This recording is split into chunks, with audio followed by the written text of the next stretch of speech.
بسم اللہ الرحمن الرحیم۔ پرانے زمانے میں کسی بادشاہ کے دربار میں چند درباری بادشاہ کے سامنے یہی بحث کر رہے تھے کہ عبادت کے دوران خصوصاً نماز میں شیطانی وسوسوں کی وجہ سے انسانی ذہن منتشر ہو جاتا ہے اور عبادت کا سارا اثر زائل ہو جاتا ہے، لیکن بادشاہ اس بات سے انکار تھا اور اس کا کہنا تھا کہ اگر انسان کے شعور میں اللہ تعالیٰ کی عزت و عظمت، جنت و دوزخ کی جزا اور سزا کی ذرا سی بھی اہمیت ہو، وہ کبھی بھی ایسے خیالات کو پیدا نہیں ہونے دے سکتا۔ آخر بادشاہ نے ان لوگوں کو سبق سکھانے اور عملی طور پر بات کو سمجھانے کے لیے ایک ترکیب سوچی اور ان سب کو پانی کے بڑے بڑے پیالے تھما دیے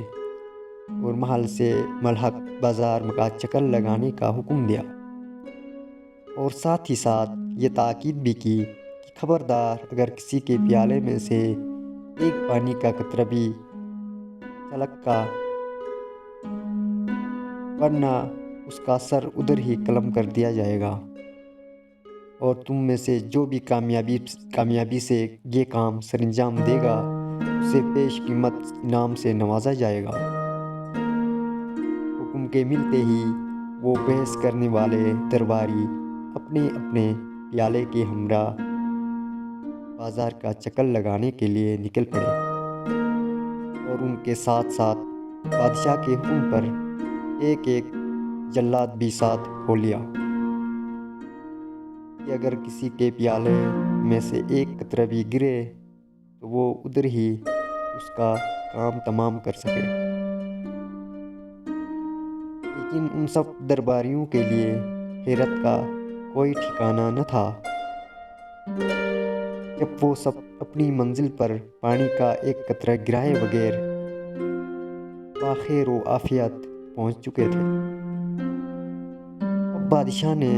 باری باری سے ان سب درباریوں سے بازار اور ارد گرد کی چیزوں کے بارے میں پوچھا۔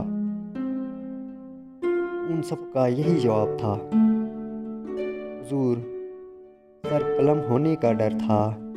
اور انعام کو پانے کی چاہ تھی، بس اسی لیے ہمارا کسی دوسری طرف